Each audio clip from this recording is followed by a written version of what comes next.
오늘은 예수님께서 들려주신 그 열무나 비유에 대해서 살펴보려고 하는데요. 내용이 이렇습니다. 귀족 출신의 어떤 사람이 왕위를 받으러 먼 나라로 이렇게 길을 떠나면서 자기 종 10사람을 불러 모읍니다. 그리고 은화 한 분화씩을 그 종들에게 나누어주면서 이제 내가 돌아올 때까지 이것으로 장사를 해라, 이런 명을 내리고는 이제 먼 나라로 떠나갑니다. 시간이 어느 정도 많이 흘러갔는지는 잘 알 수가 없습니다만, 이제 주인이 돌아와서는 이제 그 종들을 다 이제 소집을 합니다. 그리고는 각각 얼마를 벌었는지에 대하여 이제 점검을 하고 또 체크를 하는 이제 그런 시간을 가지고 있는데요. 그 첫 번째 종이 보고하기를, 주인님께 받은 한 문화로 저는 10문화를 남겼습니다, 이렇게 결산 보고를 해서 칭찬을 받았고요. 두 번째 종은 저는 받은 한 문화로 5문화를 남겼습니다, 그래서 그도 칭찬을 받았는데, 마지막으로 나오는 이 세 번째 종은 저는 이 받은 한 문화를 수건에 싸서 잘 보관해 두었습니다, 그러고 이제 한 문화를 이제 끄집어내는데, 그것 가지고 악한 종이라는 평가와 함께 그 심판을 받게 되었다, 이런 요지의 비유입니다. 이 열무나 비유는 보통 그 마태복음 25장에 나오는 달란트 비유와 같이 이제 설명을 하는 경우가 많고, 또 그 전개되는 구도가 좀 비슷해서 이제 보통 이제 이 열무나 비유가 주는 교훈이 뭐냐고 그렇게 물어보면은 달란트 비유와 비슷한 답을 합니다. 맡겨진 일에 최선을 다하라, 충성을 다하라, 이런 교훈을 열무나에서 주님이 주시기를 원합니다. 그 틀린 답은 아닙니다만, 사실은 이 열무나 비유를 깊이 묵상하다가 보면은 그런 차원을 뛰어넘는 너무나 중요한 메시지들이 이 열무나 비유 안에 담겨 있다는 것을 알 수 있게 됩니다. 이제 오늘 이 부분을 같이 좀 살펴보려고 하는데요. 제가 늘 말씀드리지만 성경은 꼭 읽고 싶은 거 똑 따서 읽으면 안 된다고, 성경은 문맥으로 전체 흐름으로 읽으셔야 된다는 말씀을 종종 드리는데요. 이 열무나 비유도 마찬가지입니다. 그래서 이제 열무나 비유를 읽는데 제일 중요한 건 전후 문맥을 따라 읽는 겁니다. 그러면 이 열무나 비유 바로 앞에 어떤 말씀이 나오는가 하니까요, 우리가 잘 아는 세리장 삭개오 이야기가 나옵니다. 온 주변 사람들에게 사람 취급을 못 받던, 그 쓰레기 취급을 받던 한 인생이 이제 주님 앞으로 이제 나와 변화가 되는 그런 내용을 다루고 있는데요. 이 삭개오 이야기의 결론 부분에서 삭개오가 이런 변화를 선언을 하는 내용이 나옵니다. 누가복음 19장 8절입니다. 삭개오가 서서 주께 여짜오되, 주여 보시옵소서, 내 소유의 절반을 가난한 자들에게 주겠사오며 만일 누구의 것을 속여 빼앗은 일이 있으면 내 갑절이나 갚겠나이다. 그랬더니 9절, 예수께서 이르시되 오늘 구원이 이 집에 이르렀으니 이 사람도 아브라함의 자손이미로다. 이렇게 삭개오 이야기가 참 훈훈한 해피엔딩으로 그렇게 아름다운 결말로 이제 이 이야기가 끝나는데요. 예수님께서 이 삭개오 이야기 맨 마지막에 이런 의미를 부여하십니다. 10절입니다. 인자가 온 것은 잃어버린 자를 찾아 구원하려 함이니라. 그리고는 11절에서 그들이 이 말씀을 듣고 있을 때에, 그들이 듣고 있는 말씀이 뭡니까? 삭개오의 변화되는 고백하고, 무엇보다 10절, 인자가 온 것은 잃어버린 자를 찾아 구원하려 함이니라, 이런 말씀들을 그들이 듣고 있을 때에 비유를 더하여 말씀하시더니, 그래서 나온 게 열무나 이야기입니다. 이 열무나 이야기가 나온 배경을 아시겠죠? 그러니까 이 열무나 비유를 예수님께서 들려주시는 목적은, 인자는 잃어버린 것을 찾아 구원하러 왔다, 그 잃어버린 한 영혼에 내 온 마음이 다 담겨져 있다, 너희들도 이런 마음을 회복하면 좋겠다, 그런 메시지를 전하고 싶으셔서 이 열무나 비유를 들어주셨다는 사실입니다. 이게 열무나 비유 앞에 나오는 배경이고요. 그런가 하면은 여러분, 이 열무나 비유 바로 그 다음에 어떤 내용이 나오는지 아십니까?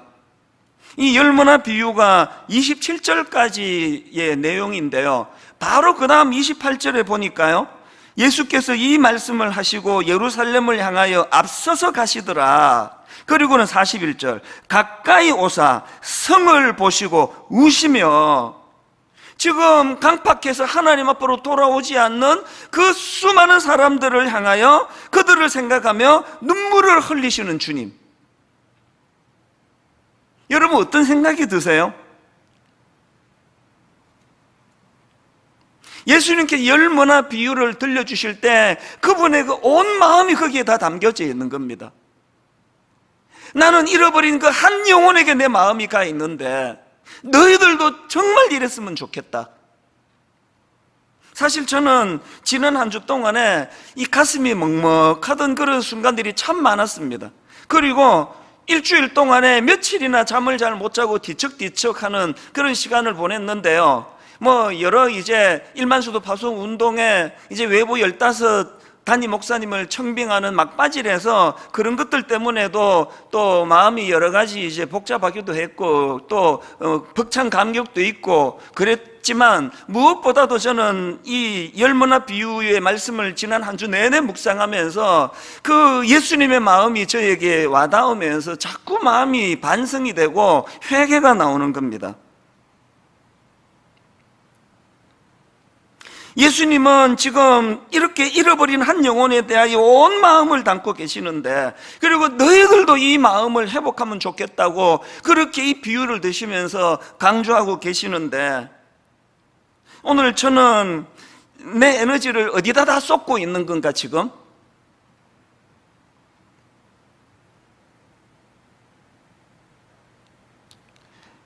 코로나19 이후로 한국 교회가 겪고 있는 이 아픔은요, 세상 사람들이 좀 비난한다, 청년들이 교회 좀 떠난다, 함께 대면 예배를 잘 못 드리는 여러 가지 아픔이 있다, 이런 것들도 다 아픔이지만 총체적으로 이런 일들을 통해 우리가 깨달아야 되는 게 뭡니까? 하나님이 지금 우리 민낯을 드러내고 계시다는 거예요. 너무 뭔가를 향해 열심히 하고 열심히 달려가는 것 같은데 그게 헛다리 짚는 열심이라는 거 아닙니까? 주님의 마음은 여기에 쏠려 계시는데 여러분 지금 우리 너무 엉뚱한 곳에다가 에너지를 지금 허비하고 있는 거 아닙니까? 진짜 하나 돼야 돼요. 여러분 우리 모두가 다 이 사람도 마음에 안 들고 저 사람도 마음에 안 들고 이것도 나랑 다르고 저것도 나랑 다르다 하더라도 무조건 하나 돼야 돼요. 우리 모두가 다 하나 돼가지고 우리가 추구해야 되는 게 뭡니까? 요한복음 6장 39절, 나를 보내신 이의 뜻은 내게 주신 자 중에 내가 하나도 잃어버리지 아니하고 마지막 날에 다시 살리는 이것이니라. 교회가 저 같은 목회자들을 비난하고 조롱하고 세상이 저 같은 목회자들을 비난하고 조롱하고 세상이 이 시대 교회를 향하여 조롱하는 이것도 슬프지만 이것만이 슬픈 게 아니라 이런 이미지를 자꾸 만들어서 이 주님의 뜻을 어떻게 구현하시렵니까?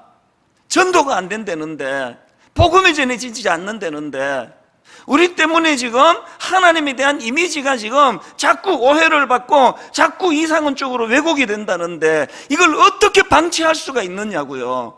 잠이 오십니까? 주님은 지금 내가 하나도 잃어버리지 아니하고 마지막 날에 다시 살리는 이것을 향하여 너희들도 이 마음을 가지기를 원한다고 호소하고 계시는데 엉뚱한 곳에 에너지를 허비하시면 안 됩니다.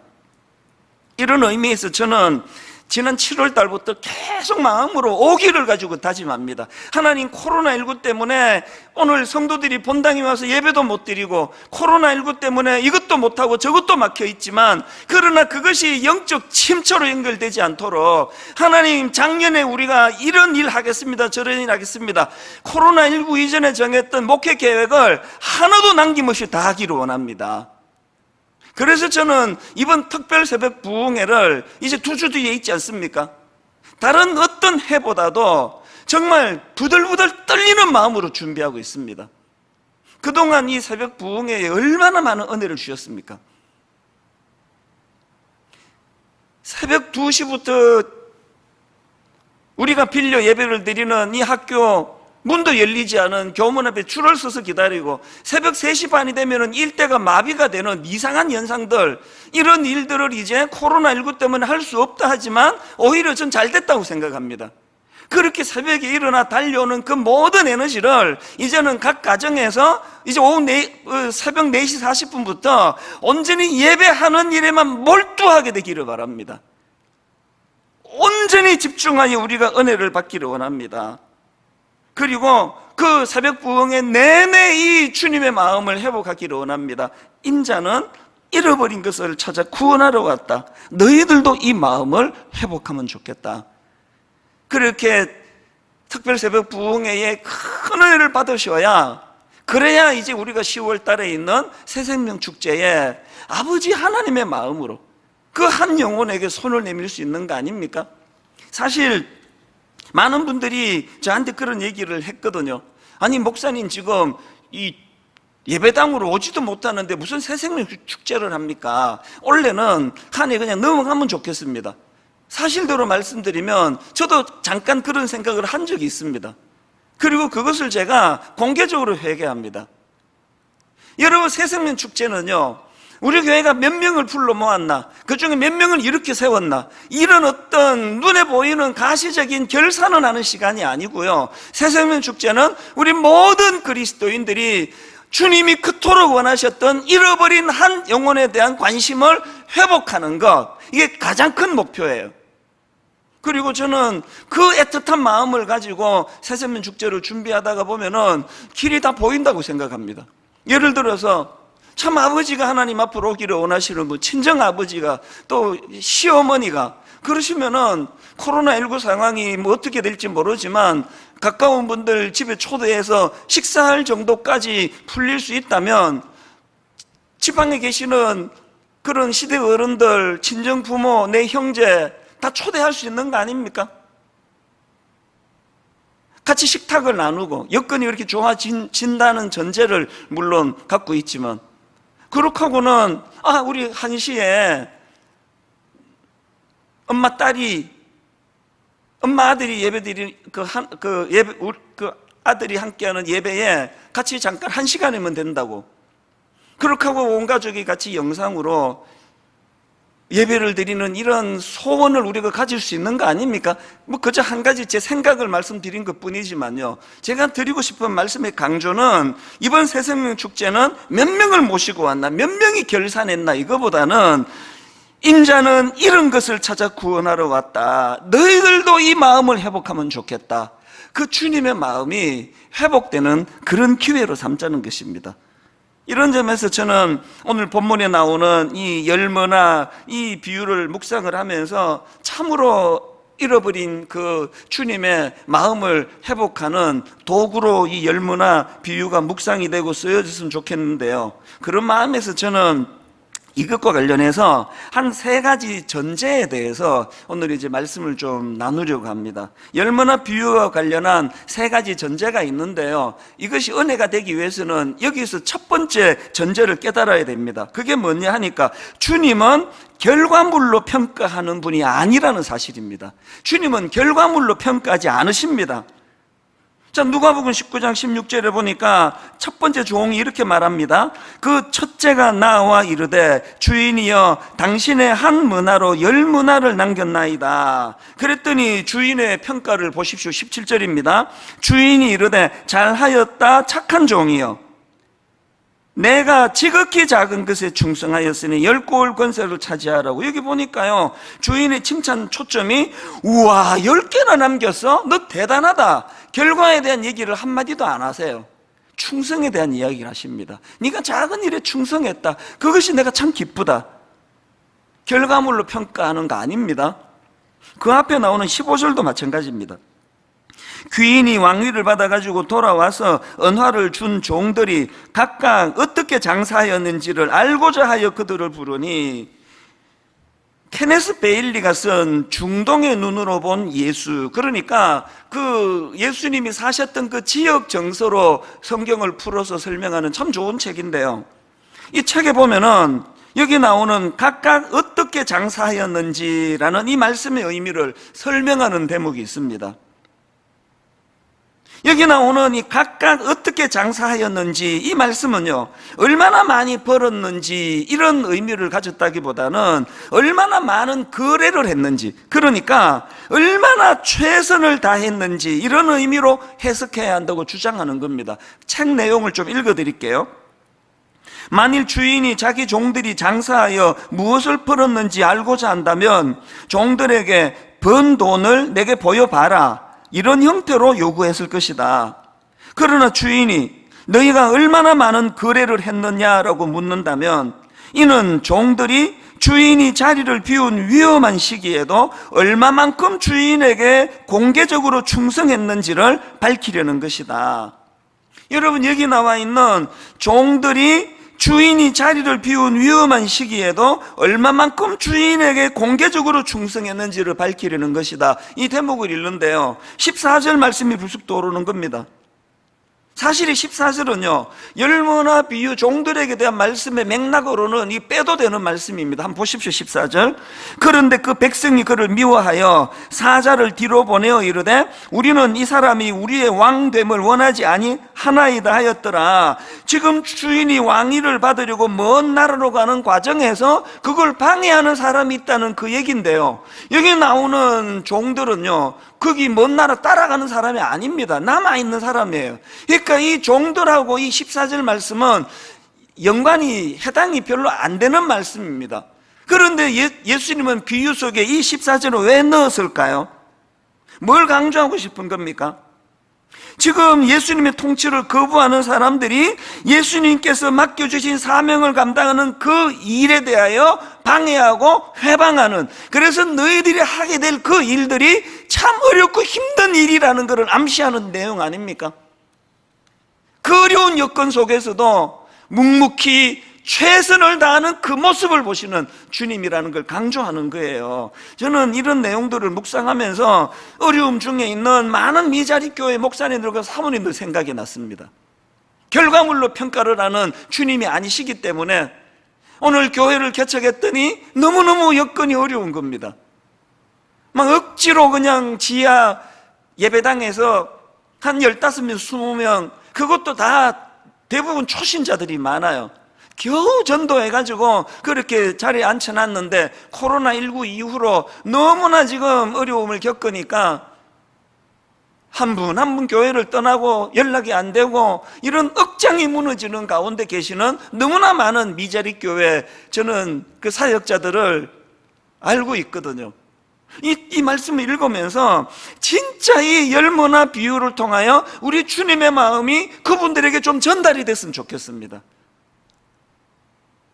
세상적인 기준으로는 내가 모르겠는데 하나님의 기준, 내 입장으로서는 절대로 니들이 초라하다 그러면 안 된다. 위대한 종들이다. 이 열악한 조건 속에서 사실대로 말해서 그 뭐 사고는 주로 저 같은 대형교회 목사들이 다 치는 거 아닙니까? 큰 교회 목사들이. 작은 교회 목사님들이 큰 무리를 일으키는 일은 거의 없습니다. 그러나 그런 일이 한 번씩 터질 때마다 고스란히 그 피해는 다 작은 교회 목사님, 작은 교회로 돌아가는 거 아닙니까? 무슨 신문에 굵직굵직한 거 날 때마다 거의 작은 교회 그 작은 교회는 몸살을 앓아요. 예수 하면 우리 남편이 더 이상 교회 가지 말래요. 그렇게 억지로 전도에 앉혀놓은 한 가정이, 한 성도가 그렇게 교회를 떠나면은 그럼 교회가 휘청휘청 거릴 정도로 낙심이 되는 거 아닙니까? 오늘 저는 이 말씀을 묵상하면서 진심으로 기도하고 또 축복하기 원합니다. 결과를 보고 평가하지 아니하시는 하나님이 이런 어렵고 열악한 환경 속에서도 충성을 다하는 수많은 우리 작은 교회 목사님 또 사모님, 그 충성하는 종들을 주님이 위로해 주신다는 사실을 자각하게 되시기를 바랍니다. 그런가 하면은 이번 10월에 있을 새세면 축제 결과물로 평가하지 아니하시는 그 주님의 마음을 잘 헤아리는 시간으로, 이게 첫 번째 교훈이라고 한다면요, 두 번째로 이 열머나 비유와 관련해서 우리가 기억해야 될 전제가 하나 더 있습니다. 하나님에 대한 오해가 모든 문제의 근원이라는 사실을 아셔야 합니다.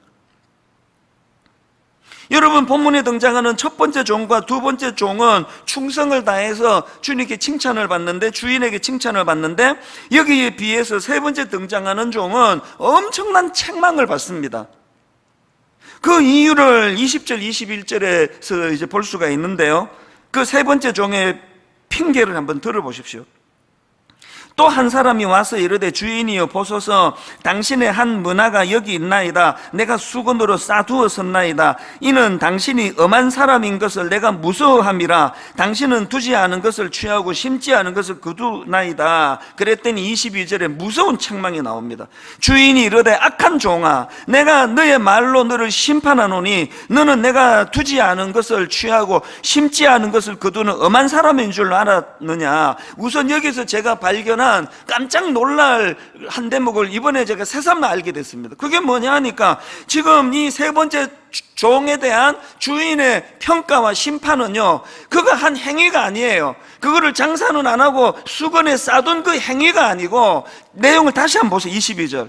주인이 이르되 악한 종아, 내가 너의 뭘로 심판합니까? 너의 말로 심판한, 말로. 이 충격적인 거 아닙니까? 그 말이 왜 심판의 대상이 됩니까? 속의 생각을 표했기 때문이에요. 그 속의 생각이 뭐냐? 제가 이 세 번째 종의 문제를 저는 두 가지로 정리를 해보는데요, 책임 전가입니다. 자기의 잘못된 행동을 정당하기 위해서 지금 주인에게 책임을 전가시키는 태도. 그런가 하면은 두 번째로 이 세 번째 종이 가진 문제가 뭐냐 하니까, 지금 주인을 너무나 나쁜 사람으로 매도하고 있는 거 아닙니까? 21절을 다시 한번 보십시오.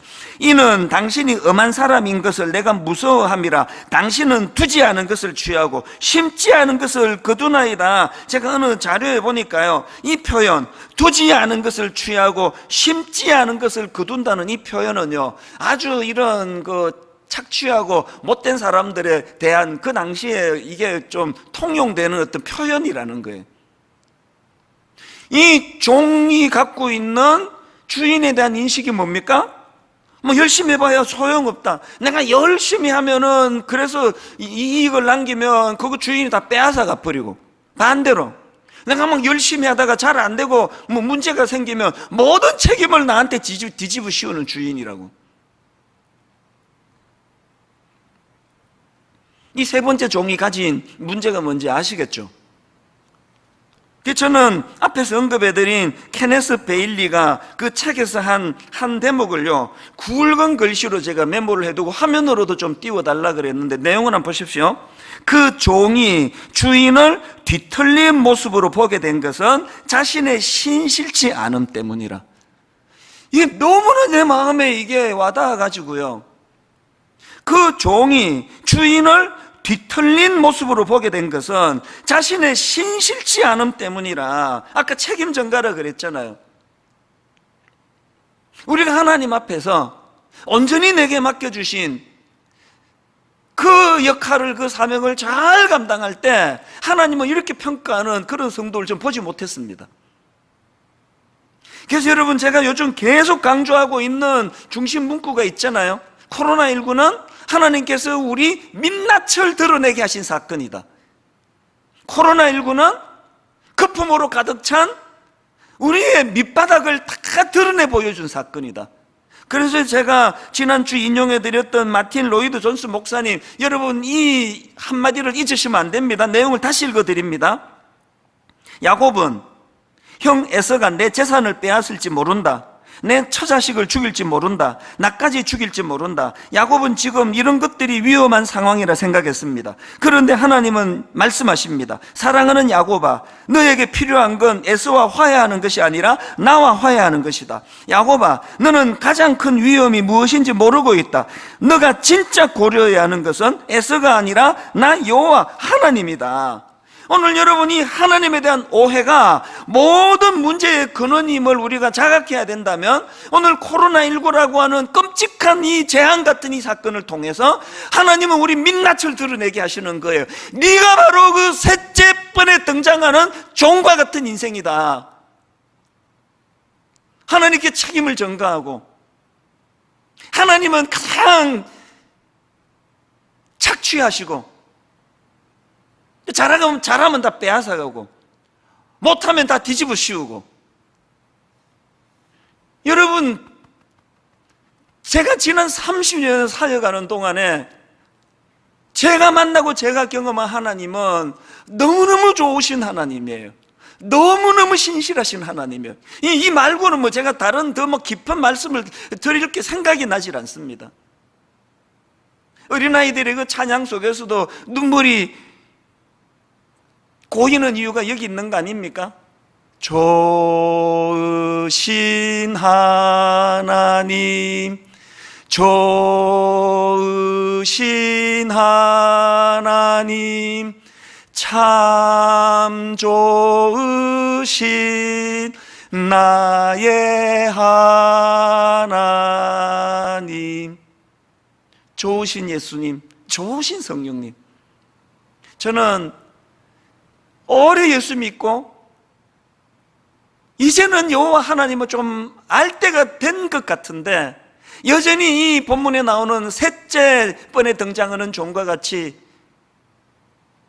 그래서 여러분, 하나님에 대한 오해가 모든 문제의 근원이 된다는 것.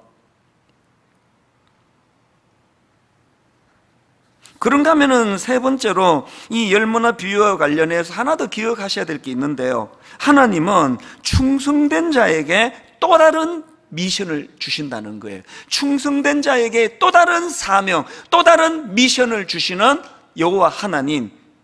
저는 오늘 본문을 묵상하다가 제 생각의 지경이 이렇게 넓어지는 은혜를 경험했는데요. 자, 17절을 보십시오.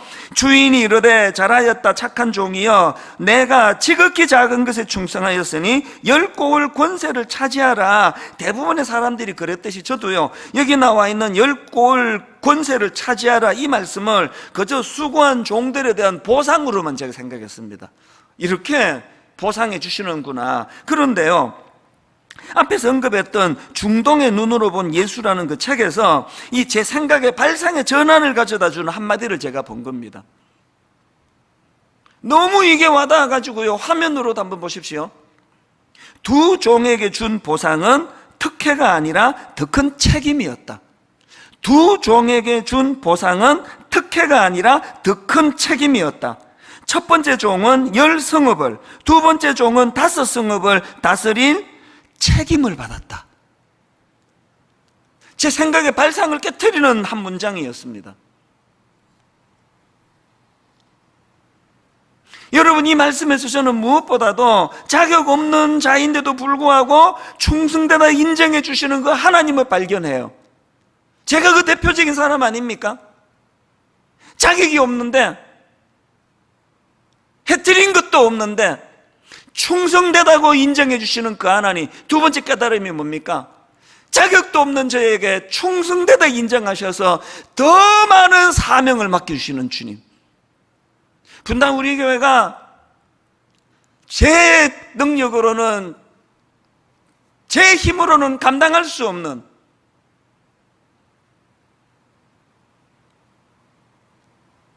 그래서 늘 이것 때문에 감격하는 겁니다. 제 능력의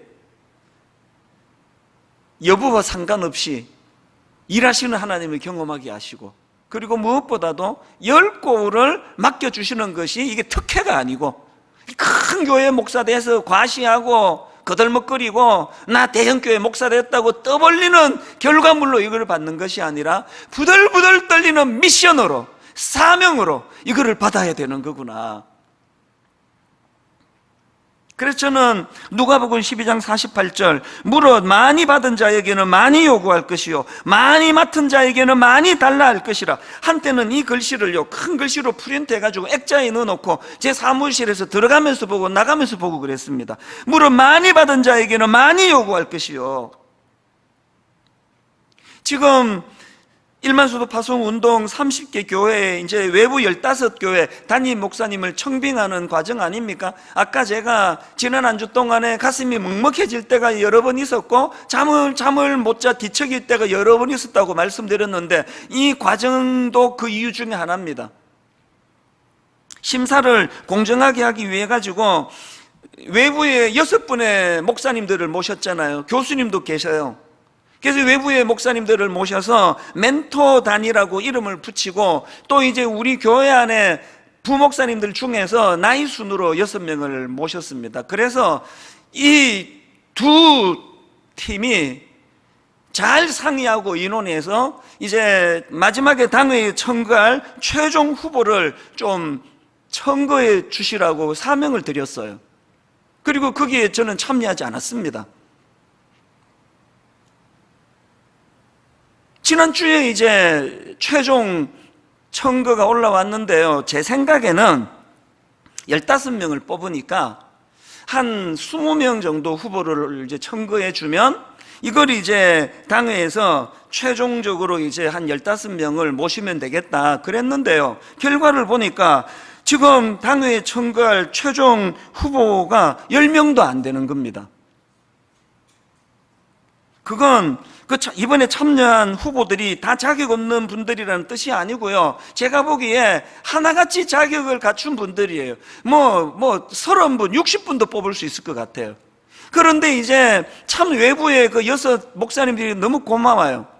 그냥 기계적으로 1등부터 15등을 뽑듯이 경쟁하듯 무슨 대그룹에서 직원 뽑듯 하지 아니하고 한 분 한 분 우리 교회 분당에 있는 우리 교회 성도들이니까 이 교회 성도들에게 가장 맞는 사람들을 심사숙고하고 심사숙고하다 보니까 이렇게 인원이 좀 줄어든 것 같아요.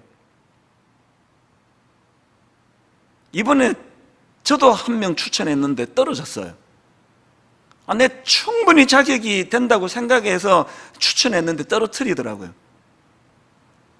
어떡하겠습니까? 이런 과정을 이제 거치면서 이제 마지막으로 이제 최종 그 후보들을 이제 보내왔는데요, 지난주에 제가 이제 최종 추천된 분들을 만나서 2번에 걸쳐서 이제 인터뷰를 했는데, 여기 그룹으로 인터뷰를 했죠. 1시간 이런 질문도 하고 그분들이 또 제게 질문하고 그런 시간을 다 가지고요, 맨 마지막에 제가 이런 말을 했습니다.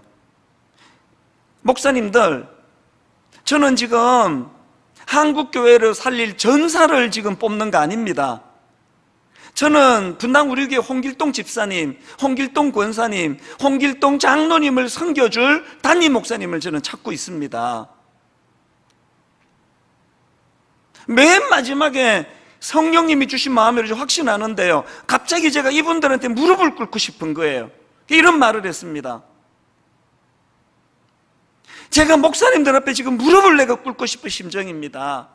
정말 좋은 목사가 되어주세요.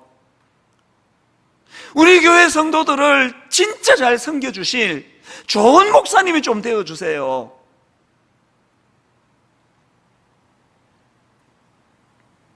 여러분, 주님의 심정으로 잃어버린 한 영혼을 찾는 거기에 모든 마음을 다 쏟아야 되는 것도 사실이지만, 그래서 이미 변화받고 교회 안으로 들어온 수많은 되찾은 성도들을 향하여 온 마음을 다하여 그들을 섬겨야 되는 역할이 우리 목회자들에게 주어진 거 아닙니까?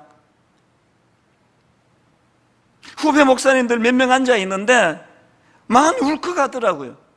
그래서 제가 정말 당신들 앞에 내 무릎을 꿇고 싶다. 좋은 담임 목사가 좀 돼달라고. 우리 성도들이 무슨 죄냐고. 이제 이 교회에 좀 안정이 될까 하는데 나가라 그러는데, 누군지도 모르는 내부의 15명은 그래도 우리 부교역자로 올해 얼굴이라도 익었지, 외부에서 모시는 당신들이야 지금 누군지도 모르는데 꼭 부탁합니다. 한 몇 년 지나고 우리 성도님들 다 이렇게 말해주기를 원합니다. 아니, 하나님이 이렇게 좋은 담임 목사님을 예정해 두셨는데 그것도 모르고 괜히 걱정했다고. 너무너무 감사하다고 이렇게 고백할 수 있도록 우리 하나님께 은혜를 구하며 좋은 목사님 좀 되어주세요. 그랬더니요, 제 마음이 먹먹해졌던 게 그 이야기를 듣고 눈시울이 붉어지는 그 목사님들이 말을 하는데 울먹울먹거리면서 목사님 정말 그런 좋은 목사가 되도록 은혜를 구하겠습니다.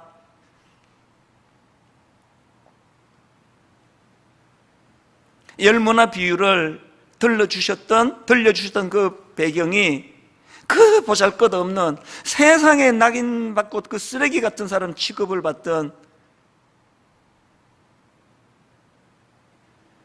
그 한 사람이 주님 앞으로 돌아오는 걸 너무 기뻐하셔서 이 세리장 삭개오 한 사람의 구원, 내가 이 일을 위하여 이 땅에 오셨다고 말씀하시는 그 주님, 그런가 하면은 이 열무나 이야기를 들려주시고는 예루살렘 성을 향해 가시며 참 그 성을 향해 눈물을 흘리시는 그 주님, 여러분 다시 호소합니다. 우리 하나 돼야 돼요. 기질도 다르고 생각도 다르고 이념도 다르고 모든 게 다 다르다 하지만 이유야를 불문하고 우리 하나 돼야 돼요. 복음 안에서. 그리고 한 마음으로 주님의 이 마음을 구현해내는 그런 교회가 돼야 됩니다. 맏일은 소금이 돼버렸다고 비난받는 현실이지만 그건 뭘 안 해야 되는 거 뭘 하고 안 해야 되는 거 뭘 하고 이런 것도 있겠지만 진짜 해야 되는 일들을 놓쳤기 때문이라고 저는 생각합니다. 오늘 말씀을 마음으로 묵상하고 정리하시면서 이제 함께 부를 이 찬양 속에 오늘 내용이 다 담겨 있는데요, 여러분 제가 그 케네스 베일리의 책에 나오는 한 대목을 소개해드리고 이 찬양을 마무리로 부르면서 정리하기 원하는데 이 내용을 한번 읽어드리겠습니다. 들어보십시오. 한 번은 영국의 한 언론인이 테레사 수녀에게 그녀가 캘커타 거리에서 죽어가는 모든 이들의 필요를 채워줄 수 없음을 아는데도 어떻게 그들을 돕는 일을 계속해 왔는지 물었다. 그랬더니 테레사 수녀는 이렇게 대답했다. 나는 성공하라는 명령을 받지 않았습니다. 내가 받은 명령은 신실하라는 것이었습니다. 나는 성공하라는 명령을 받지 않았습니다. 내가 받은 명령은 신실하라는 것이었습니다. 여러분, 하나님 앞에 신실하십니까? 그렇다면 무엇을 향한 신실함입니까? 무엇을 위한 신실함입니까? 이 찬양을 부르시면서 그 신실함을 회복하기를 갈망하기를 원합니다. 오직 주의 사랑에 매여 내 영 기뻐합니다. 오직 주의 사랑에 매여 내 영 기뻐합니다. 우리 함께 이 찬양을 하나님께 올려드리면서 우리 자신을 돌아보기 원합니다. 오직 주의 사랑에 매여 내 영 기뻐 노래합니다. 이 소망의 언덕 기쁨의 땅에서 주께 사랑 드립니다. 오직 주의 임재 안에 갇혀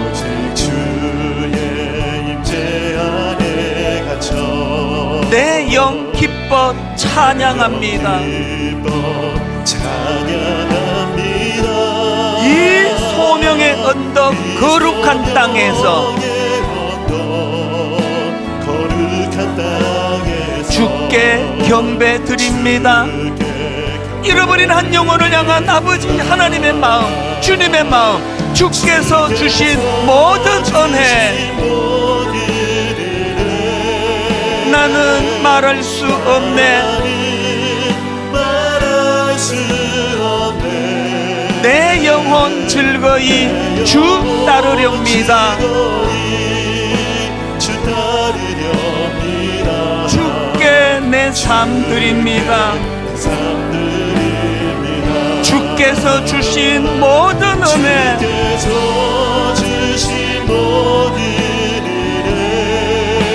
나는 말할 수 없네. 내 영혼 즐거이 주 따르렵니다.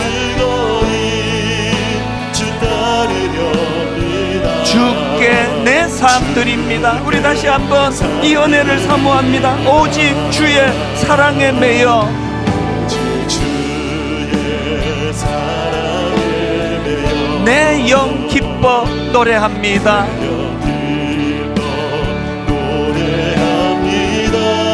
이 소망의 언덕 기쁨의 땅에서 주께 사랑 드립니다. 뜨거움으로 찬양합니다. 오직 주의 임재 안에 갇혀 내 영 기뻐 찬양합니다. 잃어버린 한 영혼을 향한 이 소명의 언덕 거룩한 땅에서 주께 경배 드립니다. 말할 수 없는 감격으로 주께서 주신 모든 은혜 나는 말할 수 없네. 내 영혼 즐거이 주 따르렵니다.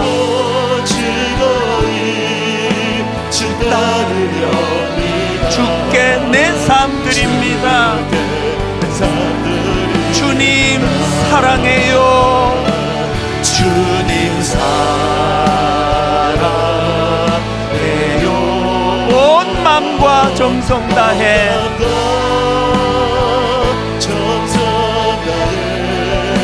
하나님의 신실한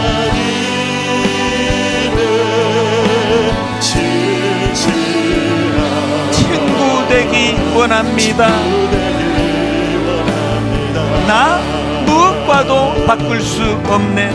나 무엇과도 주님을 바꾸지 않으리. 다른 어떤 은혜 구하지 않으리. 오직 주님만이 내 삶의 도움이시니 주의 얼굴 보기 원합니다. 우리 처음부터 다시 한 번 더 우리의 신앙은 이렇게 고백합니다. 나 무엇과도 주님을 바꾸지 않으리.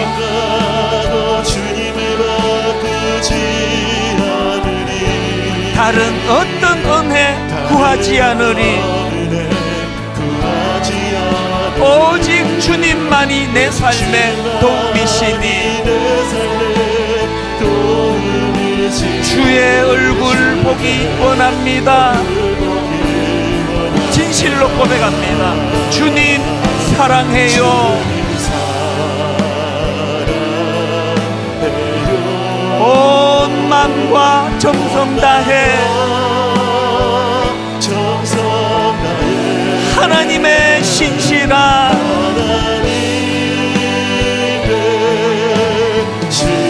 친구 되기 원합니다. 우리 마지막으로 다 자리에서 일어나셔서 주님 사랑해요. 온 마음과 정성 다해 온 마음과 정성 다해 하나님의 신실한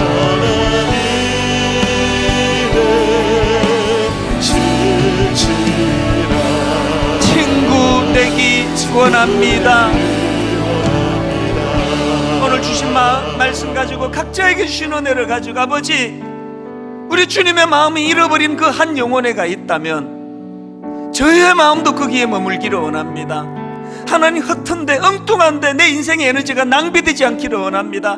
가장 소중한 곳에 내 열정이, 내 에너지가, 내 충성이 하나님 앞에 드려지기를 원합니다. 오늘 말씀을 기억하며 우리 한 목소리로 통성으로 같이 기도하시겠습니다. 살아계신 하나님 아버지, 자격도 없는 저희들에게 자격 있다 말씀하시며 10고울을 맡겨주시고 5고울을 맡기시는 그 은혜를 기억합니다. 아닌데 사실은 충성스럽지 않은데 주님의 은혜로 우리를 그렇게 덮어주시고 가려주시는 은혜를 기억합니다. 하나님, 무엇보다도 잃어버린 그 한 영혼에 대한 마음이 담겨 계시는 우리 아버지 주님의 마음 회복되기를 원합니다. 나는 잃어버린 자를 구원하러 이 땅에 왔다. 너희들도 그 마음을 가져주기를 원한다. 하나님, 잃어버린 한 영혼을 향한 우리 주님의 마음이 회복되게 하여 주시옵소서. 하나님 아버지, 코로나19로 너무나 답답한 상황입니다. 코로나19 이후로 너무나 가슴 아픈 세상에 아버지 비난과 실시와 손가락질이 있습니다. 뭘 잘못해서 아버지 이런 일이 일어나는지 돌아보게 하시고, 해야 되는, 마땅히 해야 되는 그 무엇을 하지 않은 것이 무엇인지 아버지 그것을 돌아보고 점검하는 은혜를 허락하여 주시옵소서. 주님 사랑합니다. 이전보다 더 사랑하기 원합니다. 아버지 그 신앙 고백이 아름다운 고백이 되기 위하여 주님의 마음을 아버지 헤아리기를 원합니다. 주님의 마음을 헤아려 알기를 원합니다. 우리에게도 그 주님의 마음이 이제 찾아지기를 원합니다. 잃어버린 한 영혼에 대하여 온 마음의 아버지 거기로 갈 수 있도록 은혜 주시기를 원합니다. 이번 한 주간 그 은혜의 눈으로 한 주간을 살아내도록 인도하여 주시옵소서. 고마우신 하나님 아버지, 자격도 없는데 사실은 아닌데 너는 자격이 있다. 10고을을 맡기겠다. 5고을을 맡기겠다. 아버지 그 은혜에 감격하며 우리에게 주신 사명이 사명으로 보여줘야지 우리가 누려야 될 그 무엇으로 보여지지 않도록 은혜 주시기를 원합니다.